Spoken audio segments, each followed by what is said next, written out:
Pada saat ini, seluruh sosok Ying Yi telah sepenuhnya menyatu ke dalam kehampaan, apalagi sekarang sudah malam yang gelap, dan aula diselimuti bayangan di mana-mana. Sebagai orang kuat yang telah mencapai kesuksesan besar dalam hukum bayangan, Ying Yi berhati-hati menyembunyikan dirinya, seolah-olah itu menjadi bagian dari bayangan aula ini. Dia bahkan tidak mengunci Qin Chen dengan matanya, dia merasakannya dengan penglihatan tepinya. Ini adalah kualitas paling dasar dari menjadi seorang pembunuh. Beberapa kaisar dengan kekuatan psikis yang kuat memiliki persepsi mata yang sangat tajam. Jika mereka melihat langsung ke orang lain, mereka akan dengan mudah mendeteksi petunjuk. Mendekatlah. Sosok Ying Yi bergerak dengan tenang dalam bayang-bayang, tanpa menimbulkan sedikitpun fluktuasi hukum. Di aula utama, Qin Chen duduk bersila, dan kristal kaisar hancur di depannya. Hukum Tao yang diubah dari kristal kaisar diintegrasikan ke dalam tubuhnya, menyerap dan memahami kekuatan asli di dalamnya. Dalam beberapa hari, Qin Chen mengkonsumsi lebih dari 50.000 kristal kaisar. Pada saat ini, banyak area hukum Dao di tubuh Qin Chen telah menyala. Ini adalah hukum Dao yang terkandung dalam kristal kaisar yang telah dipahami Qin Chen, dan hukum dengan atribut yang sama akan dipenuhi dengan jejak. Sangat disayangkan bahwa kekuatan hukum yang terkandung dalam kristal kaisar yang berbeda juga berbeda, dan Anda tidak dapat menjamin kekuatan hukum apa yang dimiliki setiap kristal kaisar. Qin Chen hanya dapat mengandalkan keberuntungan untuk menerangi berbagai bidang hukum. Sayangnya, pecahan hukum yang terkandung dalam kristal kaisar masih terlalu langka. Itu lebih dari sekedar jejak kekuatan asli dari hukum besar. Kekuatan asli semacam ini akan baik-baik saja jika orang puncak bisa merasakan kekuatan dari hukum agung Kaisar, tetapi jika Anda ingin saya melakukannya. Jika hukum Dao Agung telah cukup ditingkatkan, mungkin tidak mudah untuk melangkah ke alam baru. Qin Chen menggelengkan kepalanya sedikit. Dia merasa jika dia menyerap cukup kekuatan dari hukum Dao besar di Kaisar Kristal, dia memang bisa melangkah ke dalamnya. Hanya saja jumlah kristal imperial yang perlu dikonsumsi akan sangat besar. 50.000 kristal kaisar hanya menerangi sebagian kecil wilayah hukum di tubuh saya.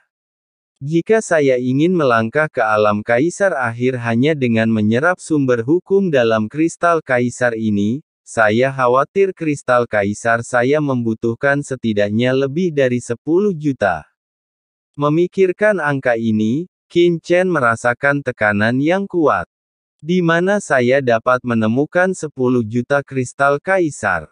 Masih miskin. Memeras 100.000 kristal kaisar dari Presiden Zuo School untuk membandingkan budidayanya sendiri hanyalah setetes air dalam ember. Sepertinya kita harus menemukan cara untuk menghasilkan uang. Namun, Anda harus puas sebagai manusia. Qin Chen tersenyum sedikit. Saya tidak menyangka kristal kaisar laut alam semesta akan sangat bermanfaat untuk budidaya saya. Dengan cara ini, akan jauh lebih baik daripada berkultivasi sendiri secara perlahan, dan setidaknya 90% waktu akan dihemat. Satu-satunya hal yang perlu saya pertimbangkan sekarang adalah di mana menemukan begitu banyak kristal kaisar. Dalam beberapa hari, 50.000 kristal kaisar dikonsumsi, dan Qin Chen juga merasakan banyak tekanan finansial. Saat dia memikirkannya, Qin Chen tiba-tiba tersenyum. Saya khawatir kristal kaisar hilang, bukan, kristal kaisar akan datang. Meski kelihatannya tidak bagus, namun kaki nyamuk bukanlah daging. Di bawah bayangan aula utama, Ying Yi sudah mengintai tidak jauh di belakang Qin Chen. Melihat kristal kaisar di depan Qin Chen yang terus-menerus dipecah dan ditelan, kilatan dingin muncul di mata Ying Yi. Apakah orang ini benar-benar menyerap kristal kaisar saya? Tanpa ragu-ragu, Ying Yi, yang telah sepenuhnya melarikan diri ke dalam kegelapan, tiba-tiba bergerak. Kematian. Pada saat Ying Yi melakukan kerusuhan, bayangan tak terlihat tiba-tiba muncul di belakang Qin Chen, seolah menyelinap ke dalam malam bersama angin. Bayangan pedang di tangannya telah berubah menjadi bayangan yang tidak terlihat, menusuk Qin Chen dalam sekejap. Bayangan yang menakjubkan menyapu begitu cepat sehingga tidak ada yang punya waktu untuk bereaksi. Tiba-tiba, itu menusuk jantung Qin Chen dengan keras. Selesai. Saat bayangan pedang di tangannya menyentuh Qin Chen, Ying Yi bertekad. Sebelumnya, dia sedikit gugup dengan kekuatan Qin Chen dan akan menyadari serangannya, tetapi dia tidak menyangka orang ini akan menjadi seperti itu. Sangat tak tertahankan, tidak ada penghindaran sama sekali. Bukankah anak ini suka pandai merobek jantungnya? Lalu menembus jantungnya dan beritahu dia betapa sakitnya jantungnya dicabut. Hati Ying Yi terasa dingin, dan hukum bayangan yang tak terlihat beredar, dengan menakutkan kekuatan tembus, menyatu dalam bayangan pedang, tubuh Qin Chen langsung ditembus. Engah. Raungan tumpul terdengar, dan Ying Yi merasa seolah-olah bayangan pedang di tangannya telah menembus sepotong kulit yang sangat keras, sama sekali tidak memiliki perasaan halus yang dia rasakan saat dia membunuh orang kuat lainnya. Kemudian dia terkejut melihat bahwa setelah bayangan pedang di tangannya menusuk bagian belakang jantung Qin Chen, bayangan itu tidak mampu menembus tubuh kaisar lawan sama sekali kulit lawan. Apa? Pertahanan macam apa ini? Ying Yi terkejut. Serangan pedang bayangannya dikombinasikan dengan pemahamannya yang menakjubkan tentang hukum bayangan. Bahkan kaisar puncak jangka menengah yang paling kuat pun akan terluka parah setelah menahan serangannya, tetapi pria di depannya sebenarnya bahkan kulitnya tidak rusak. Bagaimana ini mungkin? Kamu adalah pembunuh yang dikirim oleh masyarakat tengkorak dan tulang untuk membunuhku. Di bawah mata Ying Yi yang gemetar, Qin Chen menoleh sedikit dan menatapnya dengan senyuman di bibirnya. Sorot matanya seperti melihat seekor semut, membuat seluruh tubuh Ying Yi terasa dingin. Tidak mungkin ada kaisar puncak jangka menengah yang begitu kuat di dunia ini. Kematian. Dia terkejut dan marah di dalam hatinya, tetapi Ying Yi terus menggerakkan tangannya. Dengan niat membunuh, dia berteriak dengan marah, ribuan bayangan hancurkan jiwa.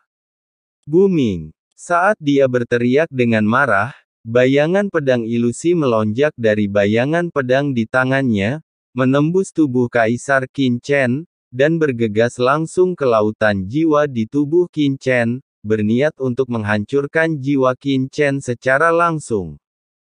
Serangan jiwa. Setelah mengetahui bahwa serangan fisiknya tidak dapat menembus tubuh lawan, Ying Yi membuat pilihan terbaiknya dalam sekejap, yaitu menggunakan serangan jiwa terkuatnya. Tidak ada yang tahu bahwa Ying Yi, yang telah menguasai hukum bayangan, tidak terkalahkan dalam hal pelarian bayangan, dan juga sangat abnormal dalam serangan jiwa. Saya melihat hukum bayangan yang tak terhitung jumlahnya dengan kekuatan menakutkan yang menyesakkan, tiba-tiba meletus di tubuh Qin Chen. Dampak jiwa ini sangat merusak, menyapu dari segala arah, seperti bayangan yang tak terhitung jumlahnya membasahi benda secara diam-diam. Dalam sekejap, kemudian kami sampai di lautan jiwa Qin Chen. Pedang ini merupakan kumpulan pencapaian Ying Yi. Jurus ini mengandung fisika dan serangan yang menakutkan.